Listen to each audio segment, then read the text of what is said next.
ఆ ఉదయం దేవరపల్లి గ్రామంలో సూర్యుడు నెమ్మదిగా ఉదయిస్తున్నాడు. పొలాల మీద పడిన తడిమడి మంచు సూర్యకిరణాల్లో మెరుస్తోంది. చెట్ల కొమ్మల మధ్య పక్షులు ఆనందంగా కూతలు వేస్తున్నాయి. గ్రామం మొత్తం ఒక ప్రశాంతమైన ఉదయమందాన్ని ఆస్వాదిస్తోంది. గ్రామం మధ్యలో ఒక పెద్ద ఇల్లు ఉంది. ఆ ఇల్లు దయానందు అనే ధనవంతుడిది. దయానందు ఆ గ్రామంలో చాలా గౌరవం పొందిన మనిషి. అతను కష్టపడి సంపాదించిన ఆస్తి గ్రామంలో అందరికీ తెలిసినదే. అతనికి పెద్ద పెద్ద పొలాలు ఉన్నాయి, చాలా పశువులున్నాయి, డబ్బు కూడా కొదవలేదు. కాని ఆ పెద్ద సంపద మధ్యలో కూడా అతని హృదయంలో ఒక చిన్న భయం మాత్రం ఎప్పుడూ ఉండేది. దయానందుకు ఒకే ఒక్క కొడుకు ఉన్నాడు. అతని పేరు జీవన్. జీవన్ చిన్నప్పటినుంచే చాలా సుఖంగా పెరిగాడు. అతను ఏదైనా కోరుకుంటే అది వెంటనే అతని చేతిలోకి వచ్చేది. కష్టమంటేటే ఏమిటో, పని అంటే ఏమిటో, జీవితంలో పోరాటమంటే ఏమిటో కూడా అతనికి పెద్దగా తెలియదు. అన్నీ సిద్ధంగా దొరికే జీవితం అతనికి అలవాటైపోయింది. దయానందు తన కొడుకుని చాలా ప్రేమించేవాడు. అతని కోసం ఏదైనా చేయడానికి సిద్ధంగా ఉండేవాడు. కాని కొన్నిసార్లు రాత్రి ఒంటరిగా కూర్చున్నప్పుడు అతని మనసులో ఒకే ఒక్క ఆలోచన తిరుగుతుండేది. నేను జీవితమంతా కష్టపడి సంపాదించిన ఈ ఆస్తిని రేపు నా కొడుకు నిజంగా కాపాడగలడా? అతనికిది బాధ్యత అనే విషయం తెలుసా? కష్టం విలువ నిజంగా అర్థమైందా? లేకపోతే ఈ సంపద అంతా ఒకరోజు అతని చేతుల్లోనే నెమ్మదిగా నాశనమైపోతుందా? ఆ ఆలోచన దయానందు మనసులో నెమ్మదిగా భయంగా మారుతోంది. ఒక తండ్రిగా తన కొడుకు భవిష్యత్తు గురించి అతను లోలోపల చాలా ఆందోళన పడుతున్నాడు. ఒకరోజు సాయంత్రం దయానంద్ తన కొడుకును పిలిచాడు. జీవన్ వచ్చి కూర్చున్నాడు. దయానంద్ అతన్ని కొద్దిసేపు నిశ్శబ్దంగా చూశాడు. తర్వాత నెమ్మదిగా అన్నాడు, బిడ్డా, జీవితంలో డబ్బు ఉండటం గొప్ప విషయం కాదు. డబ్బు అయితే చాలామందికి వస్తుంది, చాలామంది సంపాదిస్తారు. కానీ ఆ డబ్బు వెనుక ఉన్న కష్టం, చెమట, త్యాగం గుర్తుంచుకుని ఆ డబ్బు విలువను అర్థం చేసుకునే మనసు చాలా కొద్ది మందికే ఉంటుంది. డబ్బు మనిషిని పెద్దవాణ్ణి చేయదు బిడ్డా, కానీ ఆ డబ్బుని ఎలా ఉపయోగించాలో తెలిసిన మనసే మనిషిని నిజంగా గొప్పవాణ్ణి చేస్తుంది. జీవన్ నవ్వుతూ అన్నాడు, నానా, మన దగ్గర ఎంత డబ్బుందో మీకే తెలుసు కదా. మన పొలాలు, మన ఇళ్ళు, మన ఆస్తి చూసి గ్రామంలోనే అందరూ మనల్ని గౌరవంగా చూస్తారు. అంత డబ్బున్నప్పుడు మనకి ఎలాంటి సమస్య వస్తుంది నాన్న? ఏ కష్టం వచ్చినా మనం డబ్బుతోనే సులభంగా పరిష్కరించుకోగలం కదా. ఎవరికి సహాయం కావాలన్నా మనం చేయగలం. మనకు అవసరం వచ్చినా వెంటనే కొనుక్కోగలం. అందుకే నాన్న, మన దగ్గర ఇంత సంపద ఉన్నంత వరకు మన జీవితం ఎప్పుడూ సుఖంగా, సమస్య లేకుండా ఉంటుంది అనిపిస్తుంది. జీవన్, నువ్విప్పుడు చెప్పిన మాటలు వినడానికి చాలా సులభంగా అనిపిస్తున్నాయి. కానీ జీవితం అంత సులభం కాదు. డబ్బు చాలా సమస్యలను పరిష్కరించగలదు, కానీ జీవితంలోని ప్రతి సమస్యను మాత్రం కాదు. డబ్బుతో మనం ఇల్లు కొనగలం, కానీ ఆ ఇంట్లో ప్రేమను కొనలేం. డబ్బుతో మందులు కొనగలం, కానీ ఆరోగ్యాన్ని మాత్రం కొనలేం. డబ్బుతో మన చుట్టూ చాలామందిని కూడగట్టగలం, కానీ నిజంగా మన కోసం నిలబడే మనుషులను మాత్రం కొనలేం. దయానంద్ కొద్దిసేపు ఆగి తన కొడుకును చూసి మళ్ళీ ఇలా అన్నాడు, అందుకే బిడ్డా, జీవితంలో గొప్పది డబ్బు కాదు.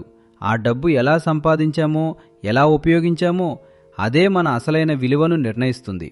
డబ్బు మన చేతిలో ఉండాలి బిడ్డా, మన జీవితం డబ్బు చేతిలో పడకూడదు. జీవన్ తన తండ్రి మాటలు విని కాసేపు నిశ్శబ్దంగా నిలబడ్డాడు. ఆ మాటల అర్థం అతనికి పూర్తిగా అర్థం కాలేదు. తండ్రి ముఖాన్ని చూస్తూ కొంచెం ఆశ్చర్యంతో అడిగాడు, అంటే నాన్న, మీరు చెప్పాలనుకుంటున్నదేమిటి? దయానంద్ కొద్దిసేపు నిశ్శబ్దంగా నిలబడ్డాడు. ఆయన కలలో ఒక ఆలోచన, ఒక నిర్ణయం స్పష్టంగా కనిపిస్తోంది. తరువాత మెల్లగా తన కొడుకును చూస్తూ అన్నాడు, జీవన్, నేను నీకు ఒక చిన్న పరీక్ష పెట్టాలనుకుంటున్నాను. ఆ మాట విన్న వెంటనే జీవన్ ముఖంలో సందేహం కనిపించింది. పరీక్ష అని అతను మనసులో అనుకున్నాడు. మరుసటి రోజు ఉదయం దయానంద్ తన గదిలో నుంచి బయటికి వచ్చాడు. ఆయన చేతిలో కొన్ని పాత బట్టలు ఉన్నాయి. ఆ బట్టలు చాలా సాధారణంగా ఉన్నాయి. అవి జీవన్ ఎప్పుడూ వేసుకునే ఖరీదైదైన దుస్తుల్లా అసలు కనిపించలేదు. దయానంద్ ఆ బట్టలను తన కొడుకుకి ఇచ్చాడు. జీవన్ అవి చేతిలో తీసుకుని కాసేపు ఆశ్చర్యంగా చూశాడు. అతనికి ఏమీ అర్థం కాలేదు. కొంచెం సందేహంగా తన తండ్రిని చూస్తూ ఇలా అడిగాడు. నేనెప్పుడు ఇలాంటి బట్టలు వేసుకోలేదు. ఇవి నాకెందుకు ఇస్తున్నారు నాన్న? దయానంద్ ముఖంలో మాత్రం ప్రశాంతమైన భావం ఉంది. ఆయన నెమ్మదిగా తన కొడుకును చూసి అన్నాడు. ఈ రోజు నుంచి కొన్ని రోజుల వరకు నువ్వు ఈ బట్టలు వేసుకోవాలి. జీవన్ ఇంకా ఆశ్చర్యపోయాడు. ఎందుకు నాన్నా? కొన్ని రోజుల పాటు నువ్వు పేదవాడిలా జీవించాలి. ఆ మాట విన్న వెంటనే జీవన్ కలలో పెద్ద ఆశ్చర్యం కనిపించింది. అతను వెంటనే అన్నాడు. ఏంటి నాన్నా, నేను పేదవాడిలా జీవించాలా? కానీ ఎందుకు? జీవితంలోని నిజమైన విలువలు తెలుసుకోవడానికి. డబ్బు ఉన్నప్పుడు జీవితం చాలా సులభంగా అనిపిస్తుంది. కానీ డబ్బు లేకుండా జీవితం ఎలా ఉంటుందో మనిషి అనుభవించినప్పుడే నిజంగా అర్థమవుతుంది. జీవన్ నిశ్శబ్దంగా తన తండ్రి మాటలు వింటూ నిలబడ్డాడు. అతని మనసులో ఇంకా ఎన్నో ప్రశ్నలు తిరుగుతున్నాయి. కాని అతనికి తెలియదు, ఈ చిన్న పరీక్ష తన జీవితాన్ని పూర్తిగా మార్చబోతోందని. జీవన్ కొద్దిసేపు ఆలోచించాడు. తర్వాత తండ్రి మాటకు గౌరవమిచ్చి ఒప్పుకున్నాడు. అతను గ్రామం వదిలి మరో ఊరికి వెళ్ళాడు. జీవన్కు ఆ రోజు చాలా కఠినంగా అనిపించింది. ఇప్పటివరకు అతను అలవాటు పడిన జీవితం ఒక్కసారిగా మారిపోయింది. ఇంట్లో ఉన్న సౌకర్యాలు, సేవకులు, తండ్రి ఇచ్చే డబ్బు ఇవన్నీ ఒక్క క్షణంలో దూరమయ్యాయి. నెమ్మదిగా నడుస్తున్నాడు జీవన్. చెట్ల నీడలో కూర్చున్న వృద్ధులు అతన్ని ఆశ్చర్యంగా చూశారు.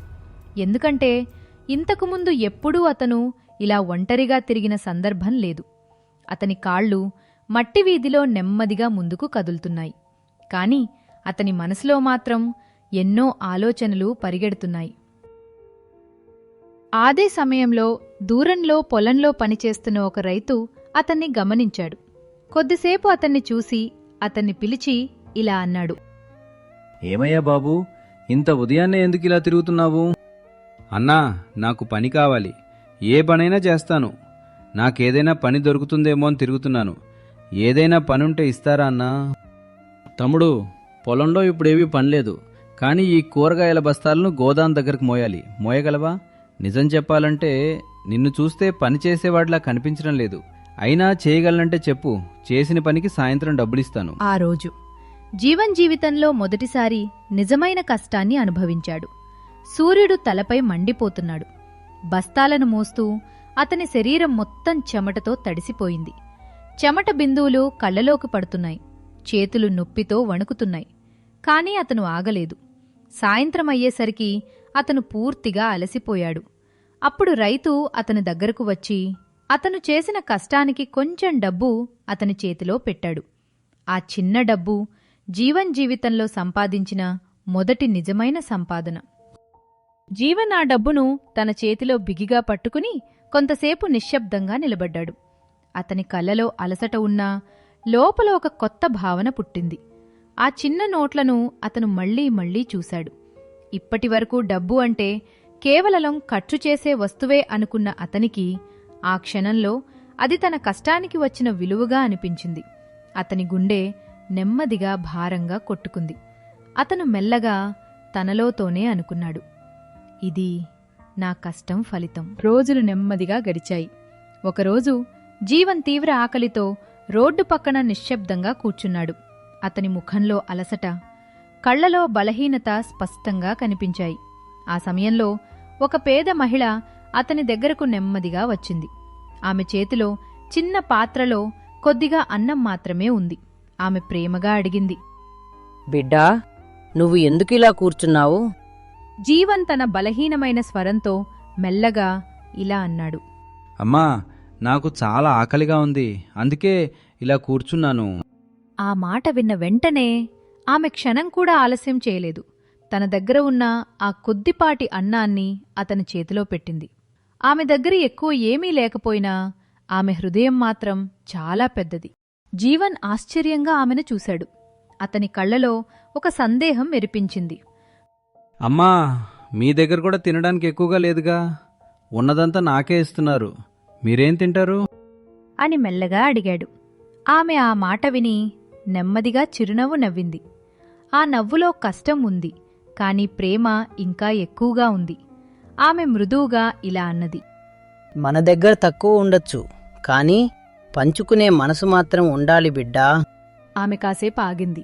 ఆ క్షణం నిశ్శబ్దంగా ఉండి తర్వాత ఆమె మెల్లగా బైబిల్లో ఈ వాక్యం చెప్పింది.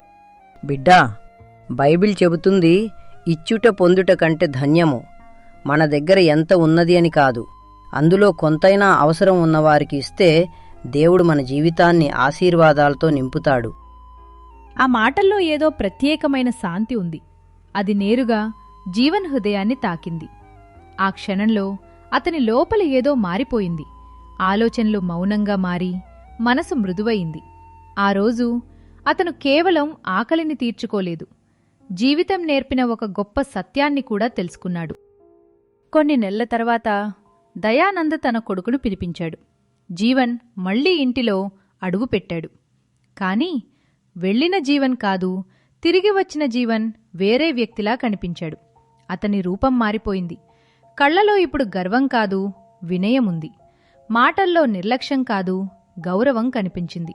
జీవితం అతనికి నిశ్శబ్దంగా చాలా నేర్పింది. దయానంద్ అతన్ని గమనిస్తూ కొంచెం ఆశ్చర్యంతో అడిగాడు.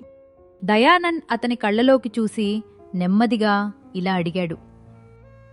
జీవన్, చెప్పు బిడ్డా, ఏం నేర్చుకున్నావు? ఈ సమాజం నీకు ఏమి నేర్పించింది? ఆ ప్రశ్న విన్న వెంటనే జీవన్ కళ్లలో నీళ్లు మెరిపించాయి. అతను తల వంచి మెల్లగా ఇలా అన్నాడు. నాన్న, నేను చాలా నేర్చుకున్నాను. కొద్దిసేపు ఆగి తన హృదయంలో ఉన్న మాటలను బయటపెట్టాడు. డబ్బు ఉన్నవాడే ధనవంతుడు కాదు, మనసు ఉన్నవాడే నిజమైన ధనవంతుడు. డబ్బు తాత్కాలికం, కానీ మంచి మనసు మాత్రం జీవితాంతం విలువిస్తుంది. ఆ మాటలు విన్న దయానంద్ హృదయం నిండిపోయింది. అతను చిరునవ్వు నవ్వుతూ దగ్గరికి వచ్చాడు. నెమ్మదిగా అతని భుజంపై చెయ్యి వేసి ఇలా అన్నాడు. జీవన్, ఇప్పుడు నువ్వు నా ఆస్తిని చూసుకునే అర్హత ఉన్నవాడివి. ఎందుకంటే చిన్న విషయాల్లో నమ్మకంగా నిలబడినవాడే పెద్ద బాధ్యతలను కూడా నిజాయితీగా మోయగలడు. బిడ్డా, బైబిల్లో ఒక గొప్ప సత్యం ఉంది. చిన్న విషయాల్లో నమ్మకంగా ఉండినవాడు పెద్ద విషయాల్లో కూడా నమ్మకంగా ఉంటాడు. ఆ మాటలు వినగానే జీవన్ హృదయం నిండిపోయింది. ఆ రోజునుంచి అతని జీవితం పూర్తిగా మారిపోయింది. ఇప్పుడతను కేవలం డబ్బు సంపాదించే మనిషి కాదు, మనుషుల కోసం జీవించే మనిషిగా మారాడు. తన దగ్గర ఉన్నదాంట్లో పేదవాళ్లకు సహాయం చేయడం మొదలుపెట్టాడు. ఆకలితో ఉన్నవాళ్లకు ఆహారమిచ్చాడు. పనిలేని వారికి పని ఇచ్చాడు. కొద్ది కాలంలోనే గ్రామం మొత్తం ఒక మాట చెప్పడం మొదలుపెట్టింది. కష్టాన్ని చూసిన మనిషి మాత్రమే జీవిత విలువను నిజంగా అర్థం చేసుకుంటాడు.